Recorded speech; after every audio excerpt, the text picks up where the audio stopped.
5 minutes pour respirer. 5 minutes pour s'aérer.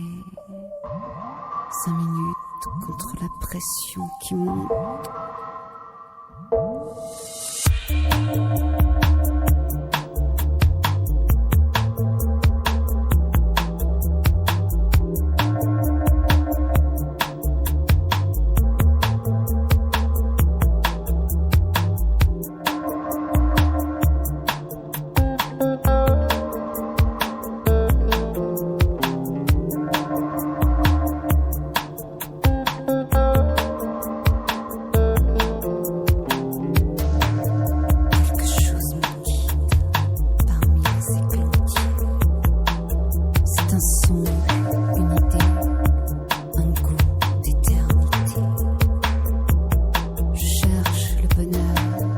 Bonjour à toutes et à tous, Louise Vertigo au micro, ravie de vous retrouver pour un thème qui est respiration et intériorité.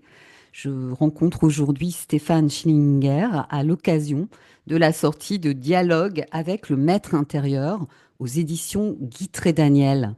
Alors pour rentrer dans l'ambiance, on va écouter un chœur d'or, Heart of Gold de Neil Young, de l'album Harvest.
Searching for a heart of gold.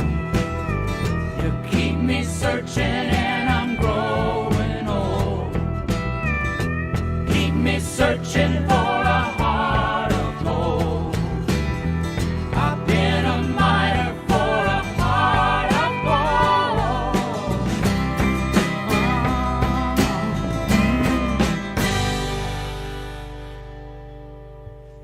Bonjour Stéphane Schillinger. Bonjour Louise. Je mets une petite intonation si la prononciation est parfaite. Oui, oui. Très bien. Alors vous êtes auteur et conférencier, vous êtes passionné pour la psychologie jungienne et par les états modifiés de conscience, et ce qui vous amène au chamanisme. Alors tout d'abord, moi j'aimerais connaître votre parcours. Qu'est-ce qui vous a amené sur ces terrains-là? Eh bien, plusieurs rencontres avec des humains, mais surtout avec des plantes. Moi, ma première vie, eh bien, elle était à la solde du capitalisme, puisque j'ai été banquier, puis gestionnaire de fortune. Et puis, à la suite d'un burn-out, je fais la rencontre d'une personne qui me parle de l'ayahuasca, donc cette plante ou ce breuvage, hein, c'est à la fois une plante et un breuvage d'Amérique du Sud. Et puis je lui dis, mais c'est Aya quoi? Qu'est-ce que c'est? Euh, et il me dit, bah, tu sais, c'est un truc, tu le bois et tu meurs et tu reviens. Oh, ça m'intéresse pas trop.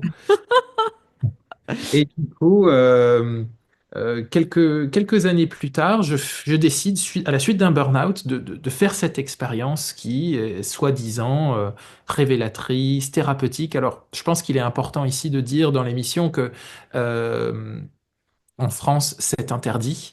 Et malgré le fait que ce soit patrimoine national et historique au Pérou, et que on n'incite absolument pas les gens à faire cette expérience interdite, hein, puisque le fait d'inciter est également interdit par la loi. Et en fait, ma vie a changé à partir de cette expérience qui a été reconduite plusieurs fois. Et j'ai abandonné ma carrière d'infâme capitaliste pour d'abord ne rien faire. Juste rien faire, c'était ça qui était important après 12 ans de carrière. Et, euh, et puis je me suis mis à écrire. Alors, attendez, n'allons pas trop vite. Donc, vous êtes allé où? Au Pérou ou en Amazonie? Oui, oui, au Pérou, là où c'est légal. C'est très important pour les gens qui veulent quand même transgresser la loi de le faire avec une personne avec qui ils ont confiance. Néanmoins, je déconseille cette expérience, hein, puisque ça pourrait m'être reproché d'inciter à faire une expérience illégale. Et, euh, et du coup, l'expérience étant faite, je pose ma démission, je prends une année sabbatique qui ne s'est jamais terminée. Voilà. Et donc aujourd'hui, je me suis mis à écrire. La petite histoire, c'est que j'ai commencé à poster des petits textes sur Facebook. Le nombre d'abonnés a explosé et s'en sont suivis des livres qui sont des recueils de ces textes que j'avais publiés sur Facebook. Donc aujourd'hui, il existe une dizaine de livres à ce sujet. Très bien. Donc, aujourd'hui, on va parler de dialogue avec le maître intérieur, mais pas tout de suite. Est-ce que vous pourriez un petit peu nous présenter certains de ces ouvrages, puisque vous me disiez aussi, quand on a commencé à se rencontrer, votre lien aux plantes. Oui, alors beaucoup de choses que j'ai écrites ont été entre guillemets, alors ça peut paraître un peu perché de dire comme ça, mais entre guillemets dictées par les expériences que j'ai eues avec les plantes. Non, Alors ça pour paraît pas du tout perché, parce que oui, on comprend bien que là, c'est une expérience modifiée de conscience. Donc, oui, c'est que la très plante parle. très souvent pour les gens qui n'ont pas fait cette expérience, d'entendre dire que on avale une plante et cette plante communique avec nous, non pas comme un être humain, mais de manière beaucoup plus profonde, beaucoup plus intense et beaucoup plus Oui, large, ça peut paraître un petit peu tiré par les cheveux. oui. Néanmoins, Mais ici, dans cette émission, on est habitué, oh, hein. super. Eh ben, les gens qui font cette expérience trouvent ça tout à fait normal. Et effectivement, on reçoit des messages sur notre vie, qu'elle soit passée, qu'elle soit future, qui peuvent influencer notre chemin et nos prises de décision. On pourrait dire que éventuellement, ça rapproche de ce qu'on pourrait appeler le soi ou une vérité intérieure. Hein. En tout cas, ces expériences-là, qu'elles soient faites avec l'ayahuasca ou d'autres psychédéliques comme le LSD, les champignons à psilocybine, etc., elles passent pour être des expériences de dissolution des frontières de l'ego. Mhm, C'est-à-dire le moi, le petit moi, mhm. commence le temps de l'expérience à se dissoudre pour s'immerger dans quelque chose que certaines personnes vont appeler Dieu, que d'autres vont appeler la nature, que d'autres vont appeler l'univers, peu importe. Ouais. Et on rentre en communication avec des choses qui ne font pas partie du monde matériel. Et ces expériences sont d'une intensité extrême et ça peut changer la vie. En tout cas, moi, c'est ce qui m'est arrivé, et ce qui fait que je ne suis plus banquier, mais j'écris des livres. Voilà.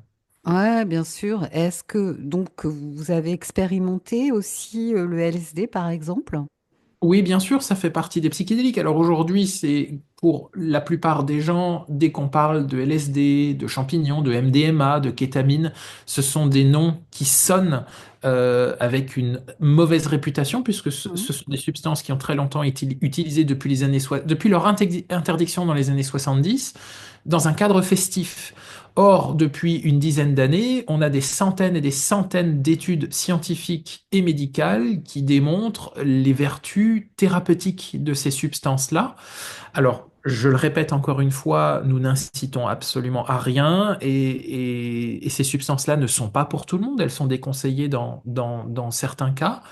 Mais néanmoins, ça permet il semblerait que ça permet de se découvrir un petit peu plus quand elles sont faites dans un cadre approprié, c'est-à-dire encadré par un professionnel.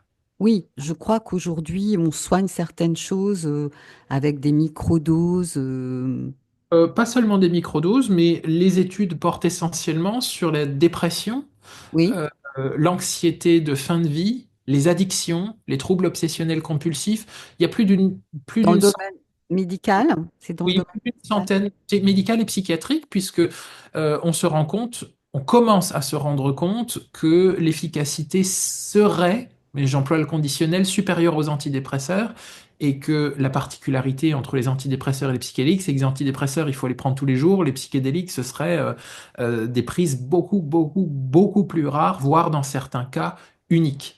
Oui, si on peut arrêter, enfin, est-ce que on imaginerait arrêter le lithium par exemple, qui est très Pareil. très très.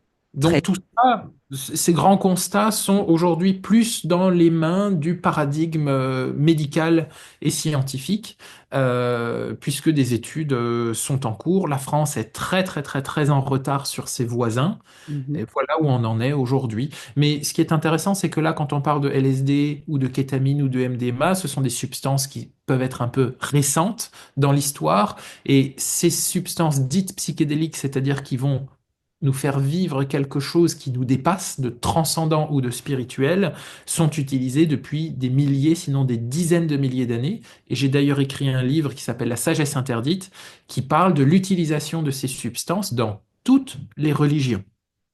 Ah, ça m'intéresse beaucoup. Voilà. Vous À la viendrez, suite. vous viendrez me voir. C'est difficile Voilà. de me faire quitter votre région, hein, mais ça m'intéresserait ce sujet, je trouve. Avec plaisir. Écoutez, je vous partage comme ça quelque chose parce que cette émission, c'est un dialogue. Dans ma jeunesse, j'ai pris du LSD et j'ai eu une expérience spirituelle très forte. Et en fait, voilà, des années plus tard, j'y repensais et je me disais, mais finalement, c'était,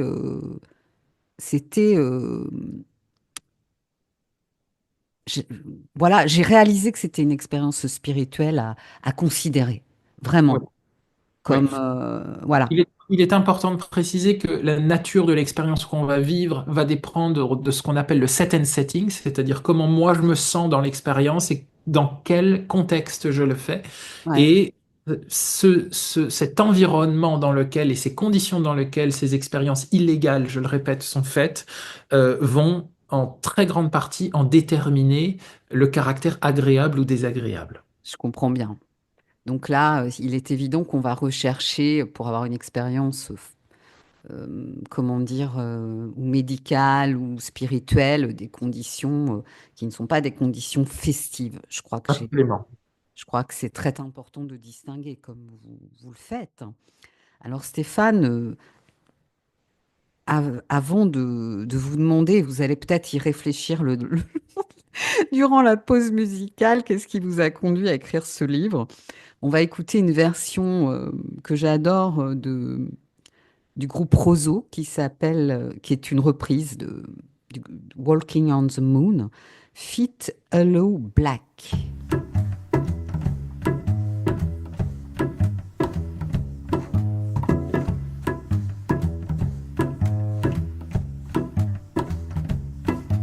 Giant steps are what you take walking on the moon. I hope my legs don't break walking on the moon. We could walk forever walking on the moon. We could live together walking on the moon.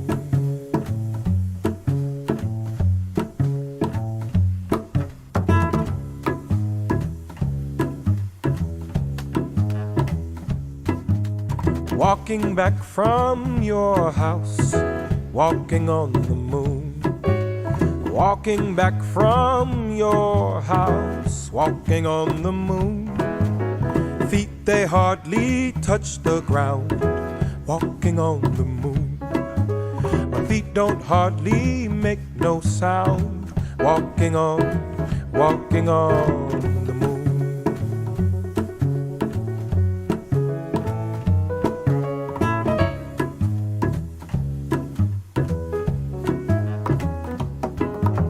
Some may say I'm wishing my days away. No way. And if it's the Vous price écoutez I Allegre pay, FM 93. some say tomorrow's another day. You stay, I may as well play.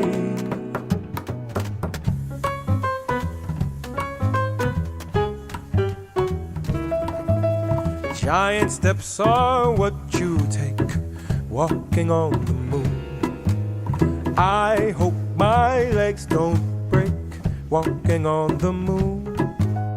We could walk forever walking on the moon. We could be together walking on the moon. Some may say I'm wishing my days away. No way. And if it's the price I pay, you say tomorrow's another day. You stay, I may as well play. Some may say I'm wishing my days away. No way. And if it's the price I pay, you say tomorrow's another day.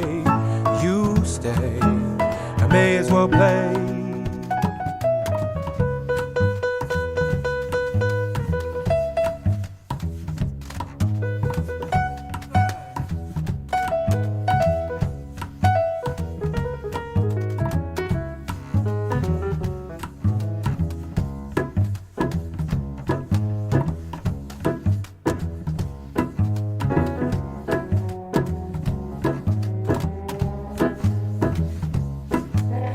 Giant steps, giant steps, giant steps are what you take. Giant steps, giant steps, giant steps are what you take. Giant steps, giant steps, giant steps are what walking on. Giant steps, giant steps, giant steps are what walking on. Giant steps, giant steps, giant steps are walking on. Giant steps, giant steps, giant steps, walking on. Giant steps, giant steps, giant steps,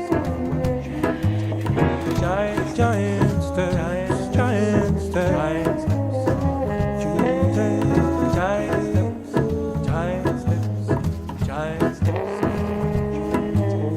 giant. Tomorrow's another day. Giant steps, I may as well play. Giant steps, giant steps, giant steps, giant steps, giant steps,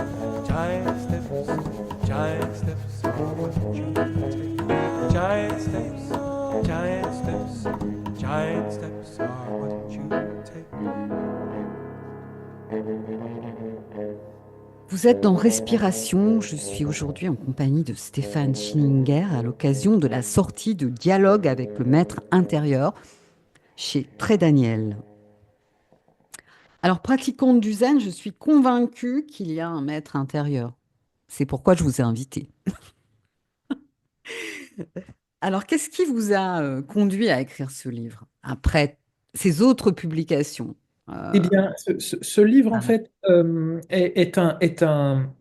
allez, on va le dire, est un best-of de ce que j'ai écrit comme petit texte depuis 5 6 ans.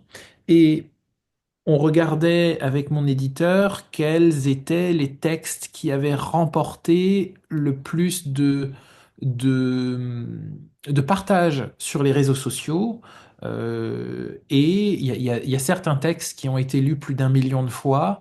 Et donc, on a pris les 50 textes qui ont le plus plu et on les a réunis et on s'est rendu compte que les textes qui ont le plus plu, ce sont les textes où je retranscrivais un dialogue avec un hypothétique maître intérieur.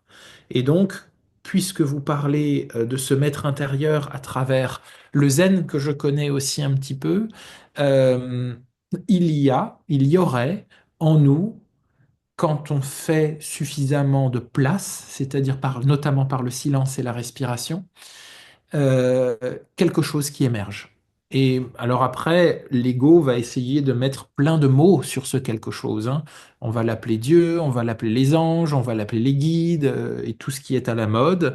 En réalité, moi j'aime bien ne pas l'appeler, mais bon, le maître intérieur, je trouve que ça reste quelque chose d'assez large. Et cette chose, cette entité, cette énergie, peu importe, nous parle, hein. Et voilà ce que j'ai retranscrit dans ce livre-là. Et bien sûr, je précise que on est tous dans ce cas-là. C'est pas quelque chose pour lequel j'aurais un don particulier. C'est juste que il y a très peu d'entre nous qui font suffisamment de silence pour permettre l'émergence de cette sagesse qui peut-être est stockée dans nos cellules ou dans notre ADN. C'est tout à fait juste. En tous les cas, personnellement pratiquant le zen depuis 20 ans, je l'ai rencontré. Hmm. Il est arrivé dans ma pratique et ça m'a beaucoup surpris et réjoui. Alors, vous avez répondu déjà à des questions que je voulais vous poser. Donc, comment vous avez choisi les questions? Euh, donc, pour nos auditeurs, sur la structure même du livre, il se présente comme une suite de questions qui sont posées à un maître. Et il y a les réponses qui suivent. Alors, qui est-il ce maître? Quelles sont ses sources? Est-ce vous? Alors, ça, c'est un débat que j'aime rester ouvert, j'aime laisser ouvert, j'aime bien suspendre mon jugement à cet endroit-là. Alors, il se peut que ce soit le soi, c'est-à-dire quelque chose de très identitaire, de très limité à la personne. C'est une hypothèse à laquelle je souscris peut-être un peu moins qu'à la seconde.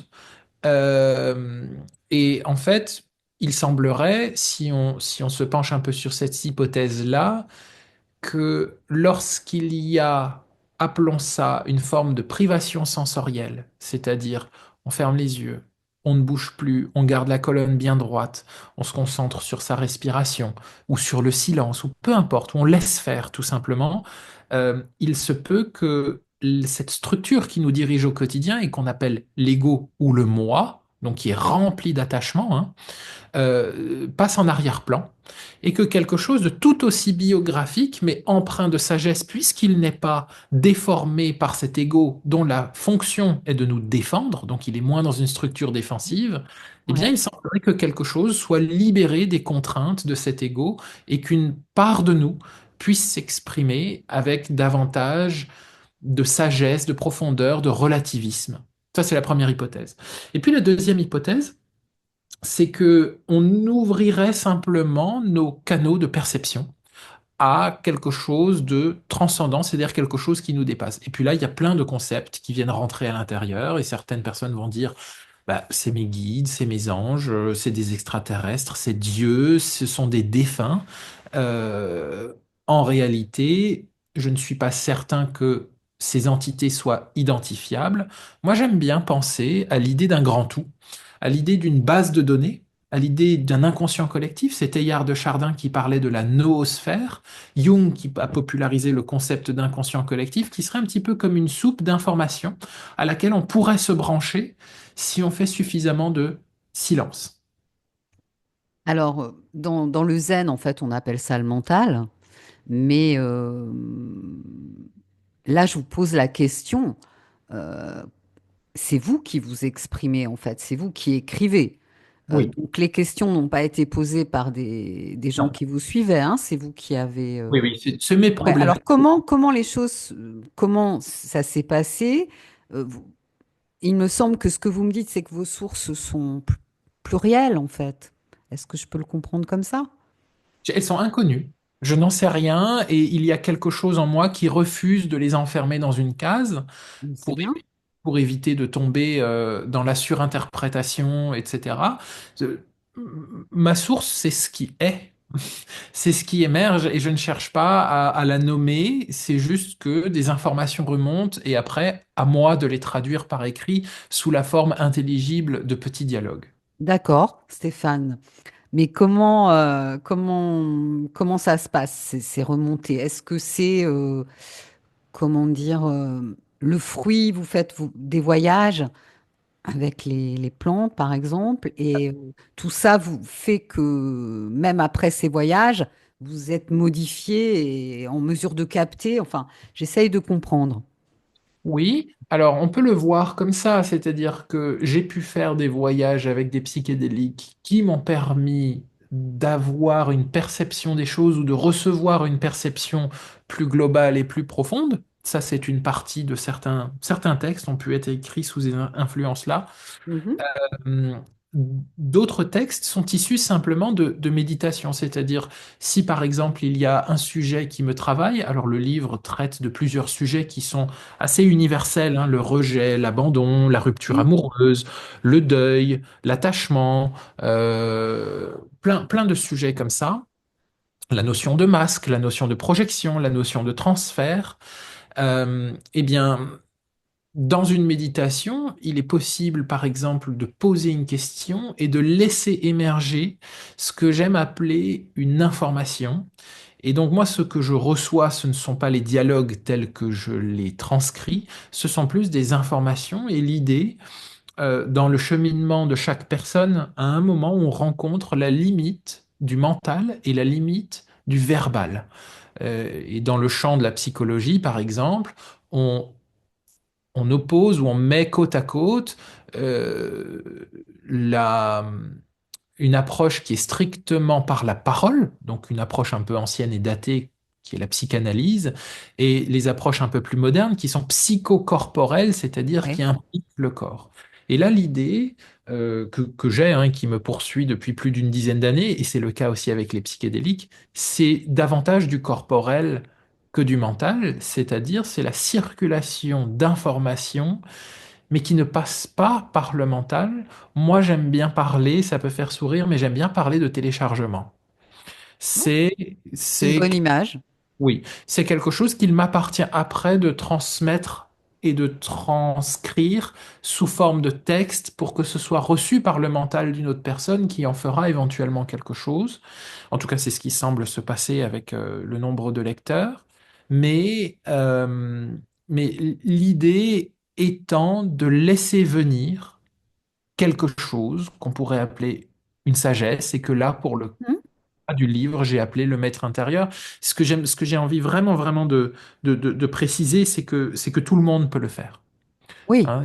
Ça ne nécessite pas de don, ça nécessite tout au plus une intention et un bon cadre et l'acceptation peut-être de certains silences très très prolongés et des silences Ah, extérieurs, oui. des silences intérieurs surtout. Hein. Oui, là, je crois que j'ai eu une réponse par rapport à la pratique du silence, parce que vous ne me l'avez pas dit, mais si je comprends bien, vous la pratiquez. C'est effectivement l'importance de se clarifier pour recevoir des informations. Et c'est pour ça que la méditation est quelque chose qui développe la créativité. Oui, bien sûr, en partie. Et il y a aussi plusieurs formes de méditation. Ah, oui, tout à fait. Mais on pourra approfondir. Alors d'aborder le livre proprement dit, mais on est déjà, bien sûr, c'est intéressant de savoir, de connaître le processus, votre processus de création. On écoute le morceau Hubris, un featuring avec Lex Amor, une chanteuse que j'adore, et donc un morceau de Tim Lear.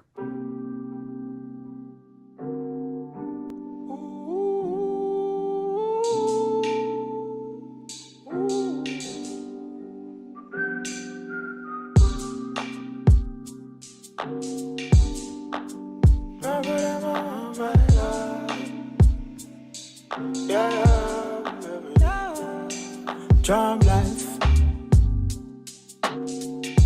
We have a good time, it can last a long time. Red all around my iris, and we're never gonna die. That you know. The stories have life and the rhythms are timeless. Every memory is priceless. You are now tuned into the highest of frequencies, best believe. And we do this frequently, easily, this the coolest. It's just facts, nigga, this ain't hubris.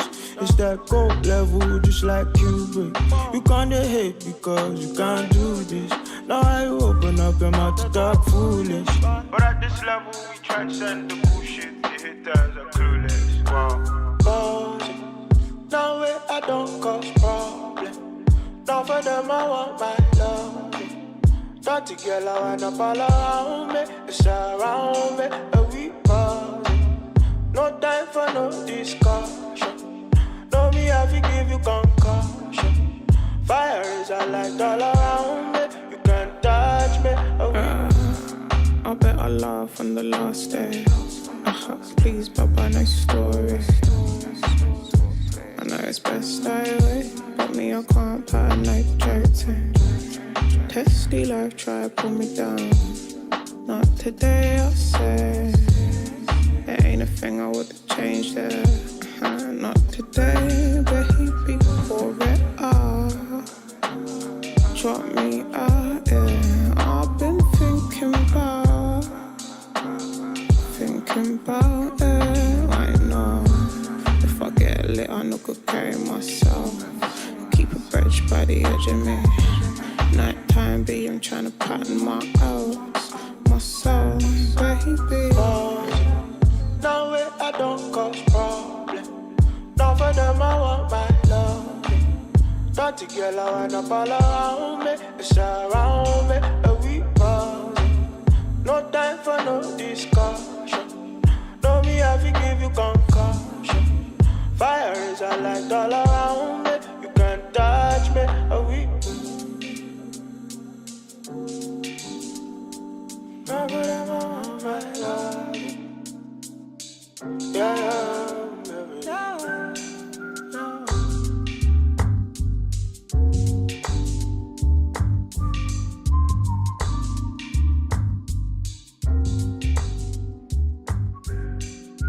Alors, je suis aujourd'hui avec Stéphane Schillinger à distance, mais c'est tout aussi intense. Et nous parlons de son dernier ouvrage, je crois, Dialogue avec le maître intérieur, qui est publié chez Guy Trédaniel. Alors, on va aborder le livre avec des... Maintenant, je vais partager quelques petits extraits pour que les auditeurs puissent un petit peu mieux percevoir comment ça se passe. Alors, je prends par exemple cette question. Maître, j'ai peur de me perdre mon emploi et j'ai peur de cette rupture sentimentale qui arrive. J'ai des angoisses quotidiennes sur mon avenir qui s'assombrit à vue d'œil. Alors, je ne vais pas tout lire, mais je vais lire Retiens ceci et je vais vous inviter à commenter ce commentaire. Puisque tu vois ton horizon s'assombrir, réjouis-toi de l'orage qui vient. La nature a besoin de saisons pour se renouveler, de mauvais temps pour croître et se renforcer. Comment peux-tu te prétendre spirituel si tu n'as pas une foi aveugle en toi? Va maintenant, sors danser sous cet orage que tu es seul à créer. Alors, c'est riche ça. Bah oui, moi, ce qui émerge là en entendant ça, c'est en fait les événements qui nous arrivent dans notre vie sont des événements. Et c'est notre pensée, notre mental, notre agrippement et notre attachement qui vont créer la souffrance. Et je pense que ça c'est très proche de ce que vous connaissez dans le zen, hein, où on essaye, à, à mesure de la méditation qu'on appelle zazen, et je sais même pas si on essaye, mais en tout cas, il se crée une forme de discernement entre cela, c'est-à-dire la conscience, ce qui est, les Mm. phénomènes, Mhm. euh, et le mental. Et pour la plupart des gens qui n'ont pas, par exemple, de pratique méditative ou qui n'ont pas fait ce chemin, et c'était mon cas il y a quelques années, les phénomènes et le mental sont complètement englués, complètement enchevêtrés, et chaque phénomène désagréable va créer un lot de souffrance et d'agrippement et d'attachement et de lutte et de non-acceptation, et la vie est extrêmement pénible à traverser. Et par la pratique méditative, il se crée, semble-t-il, quelque chose qu'on pourrait appeler, et vous pourrez peut-être nous donner votre sentiment là-dessus, mais qu'on pourrait appeler un décollement ou un détachement entre la reconnaissance de ce qui est extérieur à nous, c'est-à-dire les phénomènes, et la manière dont on y réagit. Et ce discernement progressif qui se fait à travers la méditation, quelle qu'en soit la forme, permet la perception de l'existence d'une manière infiniment plus profonde, paisible, détachée dans le bon sens du terme. Je ne sais pas, peut-être que vous avez envie de commenter ça à travers votre Non, moi, je expérience. trouve que vous en parlez très bien. Je dirais plus sensible aussi. Oui. On va, en tenant le mental à distance, ce qui est vraiment un exercice difficile, on va peu à peu mieux sentir le lien avec le vivant, donc avec tout ce qui est vivant. Mais après, l'expérience du zen, c'est une expérience personnelle finalement. Oui. Je pense avoir un bon guide dans le zen et il nous conseillait de ne pas lire de livres sur la question parce que c'est tellement intime de. C'est vrai que ce moment où on est assis en silence, que finalement, si on a lu dans tel bouquin, Maître Trucmuche a dit ça, on cherche ça parce qu'évidemment, le mental, il va tout de suite chercher et ça nous coupe de la singularité de dans cette dimension intérieure, qu'on peut contacter aussi avec les plantes, évidemment, ou des substances, comme vous le dites, l'expérience de chacun est absolument singulière et en même temps universelle. Hein. Ça, c'est la grande dichotomie, c'est quand le singulier rencontre l'universel, c'est-à-dire mon expérience ou votre expérience est profondément intime, elle est difficile à transmettre en mots, et pourtant, elle se rejoint dans sa profondeur et son universalité. Et ce que j'aime toujours, toujours, toujours rappeler, c'est que là, on parle de mon expérience ou de la vôtre, mais c'est ce dont nous parlent toutes les traditions spirituelles depuis des milliers ou des dizaines de milliers d'années, c'est qu'elles ont cette universalité, cette transversalité, ceci en commun, c'est que chaque tradition spirituelle, sans exception, nous parle d'un ailleurs, nous parle du fait que cette vie est une illusion, qu'elle est transitoire et qu'il Mm. y a plein d'autres formes de vie et de conscience que nous ne percevons pas dans notre état actuel, qui est un état de conscience qu'on va appeler normal et qui est particulièrement étroit pour nous permettre d'interagir avec ce que nous, on va appeler la réalité, qui est faite de matière. Et quand cet état de conscience, on l'élargit, que ce soit à travers des substances ou des pratiques ascétiques ou méditatives, eh bien, rentre dans ce champ de perception qui est le nôtre, davantage d'informations qui nous dépassent. Très bien. Alors, vous parliez de méditation tout à l'heure. Comment ça s'est passé pour vous, en fait? Qu'est-ce qui vous a amené à expérimenter la méditation? De quelle méditation euh, quelle est votre pratique, en fait? Bon, elles sont communes, hein, par l'assise. Ça reste commun dans les différents chemins, Vipassana, Zazen ou avec un mantra. Mais comme ça. pour connaître votre parcours à vous? Oui, alors ma première expérience, ça a été la rencontre avec le zen. D'accord. Avec, moi, ça s'est fait d'abord avec la lecture des livres de Taizen Deshimaru. Oui. Et puis après, l'expérience du zazen, plusieurs séchines.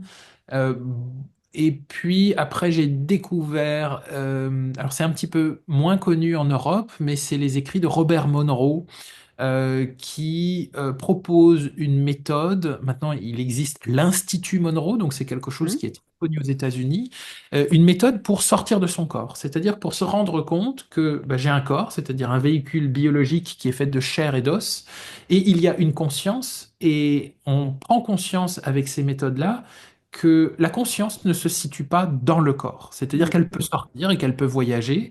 Le corps n'est qu'un véhicule transitoire et que nous sommes bien plus que ce corps. D'ailleurs, de plus en plus d'études nous montrent à travers, enfin, sur le sujet des NDE, Near Death Experience, expérience de mort imminente, EMI en français, que la conscience survit à la mort. C'est-à-dire que quand le corps périt, quelque chose survit. Donc, les techniques de Robert Monroe m'ont beaucoup, beaucoup apporté et m'ont fait prendre conscience de manière directe dans ma chair que la conscience n'est pas chevillée au corps, mais qu'elle peut voyager, qu'elle peut sortir et qu'on peut visiter d'autres endroits. Beaucoup d'études à ce sujet, hein, pour les gens qui seraient sceptiques à entendre ça. Il y a énormément d'études qui viennent attester ça. Et puis après, initier à la méditation transcendantale. Et puis après, en dernière étape, découvrir que il existe une manière de s'affranchir de toutes ces techniques, c'est-à-dire de simplement s'écouter et de faire quelque chose qui nous convient. Et voilà, là, je parle de trois techniques, le zazen, Robert Monroe pour les projections astrales euh, et la méditation transcendantale. En réalité, ça peut faire peur, mais je crois que s'il devait y avoir pour moi une voie royale, ce serait celle de l'intuition, c'est-à-dire où est-ce que mon corps va, dans quoi est-ce que je me sens bien, et vraiment être à l'écoute de ce qui se passe et se laisser aspirer par ce qui est, tout simplement, dans l'état de méditation, à l'écart de toute forme de technique. Aujourd'hui, c'est là où j'en suis. Oui, bien sûr. Mais je pense que vous en êtes là parce que vous avez aussi pratiqué des choses avec un cadre. Parce que, Exactement. voilà. Donc, par rapport à nos auditeurs, auditrices, moi, je conseillerais euh, de faire comme vous avez fait, d'expérimenter différentes choses, mais dans un cadre, dans un premier temps, et après, bon, après, chacun est libre de faire son chemin et bon, mais c'est un petit conseil comme ça. Donc, notons que la méditation transcendantale, c'est celle que pratiquait David Lynch, le cinéaste qui vient de nous quitter, et que elle se pratique avec un mantra secret, hein, Stéphane? Ah, ça, Vous avez le mantra. voilà. Et en fait, dans ce qui est proposé par la méditation transcendantale, euh, ça passe par une forme d'initiation. Et dans cette initiation, on nous transmet un mantra qui doit être dépourvu de sens et qui doit être gardé secret. Et donc chacun a le sien. Ah, d'accord. Bah, c'est intéressant. Il faudra que je fasse un sujet sur la méditation transcendantale un de ces jours. Alors, on va prendre un temps pour réfléchir à tout ça. Et c'est le moment où je vous invite à danser, hein, à vous étirer chez vous, et comme on le fait parfois dans le studio. Donc, on écoute maintenant le morceau Clarao da Lua, toujours un featuring avec Aloe Black du groupe Roseau.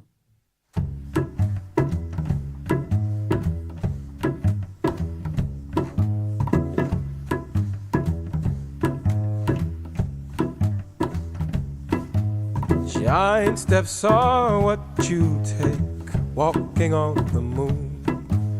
I hope my legs don't break walking on the moon. We could walk forever walking on the moon. We could live together walking on the moon.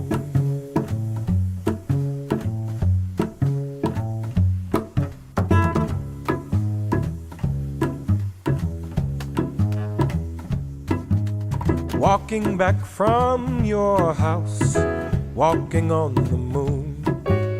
Walking back from your house, walking on the moon. Feet they hardly touch the ground, walking on the moon. My feet don't hardly make no sound, walking on the moon.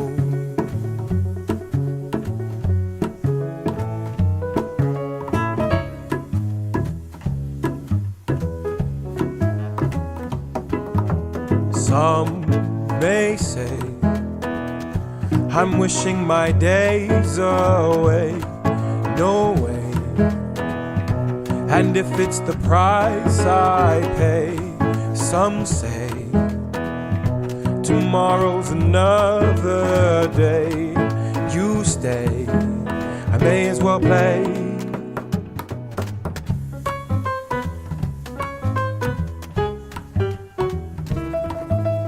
Giant steps are what you take, walking on the moon. I hope my legs don't break, walking on the moon. We could walk forever, walking on the moon. We could be together, walking on the moon. Some may say I'm wishing my days away. No way. And if it's the price I pay, you say tomorrow's another day. You stay. Alors Stéphane, on reprend le fil de votre livre, Dialogue avec le maître intérieur. Donc je vais à nouveau vous inviter à commenter vos commentaires. Donc première phrase, c'est la question au départ, hein. Maître, pourquoi suis-je tant blessé par les autres? D'ailleurs, que dois-je faire de cette blessure? Donc, dans la réponse, hein, qui est que je ne lis pas complètement, là, je prends un petit détail pour une question que je trouve intéressante. Les réponses peuvent être multiples, mais je vais te donner celle-ci pour aujourd'hui. L'outil du mental est la peur, son opposé est l'amour. Il faut comprendre dans cet emploi du mot amour un abandon de toute volonté de préservation de l'ego, de toute volonté de contrôle sur le processus de la vie dont tu es à la fois sujet et objet. C'est la dissolution des limites du soi au bénéfice de tout le vivant. Oui, que rajouter? Oui, oui, c'est vrai, mais on aimerait avoir enfin, j'aimerais avoir vos commentaires sur cet amour universel, sur les images qui vous viennent, sur comment vous l'avez contacté en fait. Eh bien, je crois que ça se contacte à la mesure que l'on comprend et que l'on discerne ce qui relève de l'ego et ce qui relève de l'être. Ou quand je dis ego, on pourrait dire le mental. Oui, Donc, Vous c'est-à-dire écoutez l'illusion Aligre d'un FM moi, moi 93.1. qui est ce métier, moi qui m'habille d'une certaine façon, moi qui ai raison, parce que c'est très important d'avoir raison, moi Mm. qui ai une carrière, moi qui ai réussi, voilà. Et, et donc, moi qui ai mes valeurs. Et en fait, par la méditation, par certaines pratiques, on découvre que ce moi devient de plus en plus flexible et on découvre sa nature très transitoire, très illusoire. Et plus cette flexibilité se fait, plus je me détache de ce que je crois être, ou encore mieux, de ce que je tiens tellement à être, eh bien, il y a quelque chose qui émerge. Et cette chose, on pourrait l'appeler l'amour. C'est tout simplement une certaine disposition. Alors l'amour, hein, c'est surtout influencé, très influencé culturellement, hein. On regarde Cendrillon, La Belle au bois dormant, Roméo et Juliette, toutes ces choses qui nous ont partiellement formés ou déformés à l'endroit de l'amour. D'un point de vue plus spirituel, il semblerait que ce soit une certaine disposition à l'égard du vivant. Et quand je dis le vivant, c'est au sens large, c'est-à-dire à l'égard de la vie. De la Moi, j'aime nature? de la nature, oui, bien sûr, et parfois même de ce qui est inanimé aussi, c'est-à-dire quelle est ma disposition à l'égard du fait que je suis en vie. C'est-à-dire, est-ce que je suis très résistant? Est-ce que j'en veux à mes parents? Ou est-ce qu'au contraire, je suis rempli d'une forme de gratitude? Est-ce que je peux là prendre un moment de silence, 10 minutes, à réfléchir à ça et à me dire, mais le fait d'être en vie, qu'est-ce que ça me procure? D'où ça vient? Qu'est-ce que c'est? Qu'est-ce qui va conditionner tout ça? Quel est mon sentiment? Et si j'arrive à éprouver une forme de gratitude, eh bien ça pourra, je crois, se rapprocher de ce qu'on appelle l'amour. Et si je l'ai pas, si je suis dans le ressentiment, si je suis dans la complainte, si je suis dans le passé, dans le ressassement, ou au contraire dans l'anxiété du futur, eh bien ça se rapproche plus de la peur. Et entre le passé, c'est-à-dire une forme de dépression, une forme d'attachement aux formes, au passé, à ce que j'ai perdu, et le futur, une forme d'anxiété et d'hyper-contrôle, se situe un endroit extrêmement subtil qu'on appelle le présent. Et quand on arrive à y rester, il émerge quelque chose comme si c'était la nature première de la vie, la nature première de la conscience à l'égard de l'anxiété et de la dépression, qu'on pourrait appeler amour. Voilà. Donc là, quand on entend amour, je pense qu'il est important de différencier amour et romance, ou amour et éros. Ah oui. Amour et passion. Mm. L'amour est quelque chose. Alors, la plupart du temps, on entend amour, on voit un couple, on voit deux personnes qui s'aiment, on met éventuellement un petit peu de sexualité, un petit peu d'amitié, un petit peu de câlin. Or là, on parle d'autre chose. On parle de quelque chose de beaucoup plus grand, de beaucoup plus universel. Les Grecs avaient 11 mots, 11 nuances pour décrire amour. Il y a Eros, agapé, philae, qui sont des formes différentes. Et là, dans ce texte-là que vous venez de lire, on parlerait d'un amour qui est plus proche de la nature première du vivant, la nature première de la vie, qui est pour moi, un des premiers goûts, c'est la gratitude. Voilà. Vous parlez aussi, l'amour revient hein, je l'ai lu votre livre, de la peur. Oui. Qui est en fait un. Alors, je vais le décrire d'une manière un petit peu poétique. Où pour moi, la peur est un programme, comme un programme informatique, qui est là pour préserver le vivant. C'est-à-dire qu'il est nécessaire, par exemple, quand on traverse la route, on regarde à gauche et à droite, et si on n'a pas peur quand on traverse la route, on se met en danger, on regarde ni à gauche ni à droite et on traverse. Donc la peur, elle est utile. Euh, L'idée est d'arriver à discerner quel est le montant exagéré de peur. Certaines personnes, dont moi, hein, vivent régulièrement dans la peur.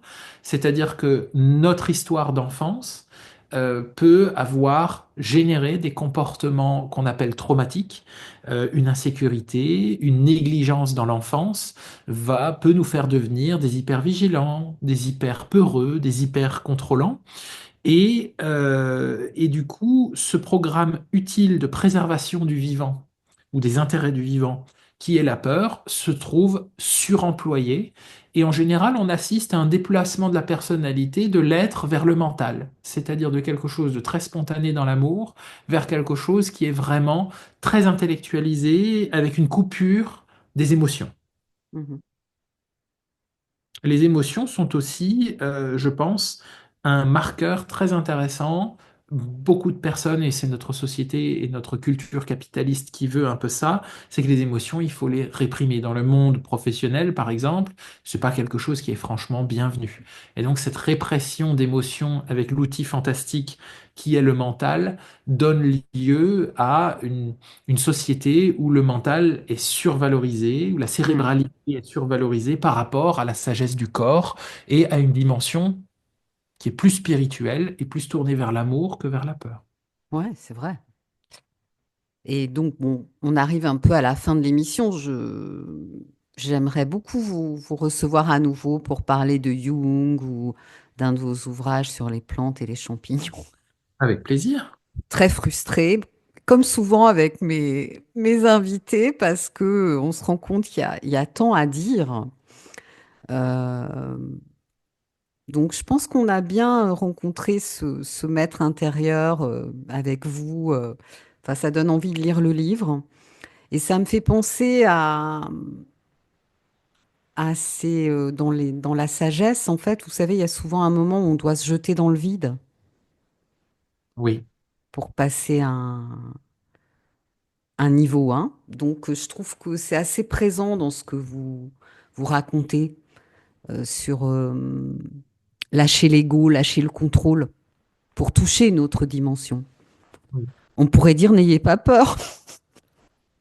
Oui, la notion de courage. Mon auteur préféré dit Nature loves courage. La nature aime le courage. Je crois que faire acte de courage face aux choses qui nous font peur vient solliciter quelque chose de plus grand, vient appuyer sur des boutons qui nous dépassent. Et je crois que la nature, le vivant qui est tout autour de nous, hein, et qui n'est pas que notre ego, mais quelque chose de beaucoup plus grand, a besoin de ce courage, qui est manifesté par ces entités et ces composantes plus petites pour se répandre. Et à chaque fois qu'on fait acte de courage, je vis dans la croyance qu'il y a une forme de rétribution universelle. Et c'est pour ça que j'aime beaucoup cette phrase qui dit La nature aime le courage. Et je trouve que c'est une magnifique conclusion pour notre émission. Alors Stéphane, un grand merci pour votre venue sur Zoom. C'était passionnant de vous recevoir. Eh bien, on va vous suivre et puis les auditeurs vont certainement avoir envie de vous lire. Donc nous, on se retrouve dans Respiration le mardi 11 mars pour un thème qui est un parcours dans le zen.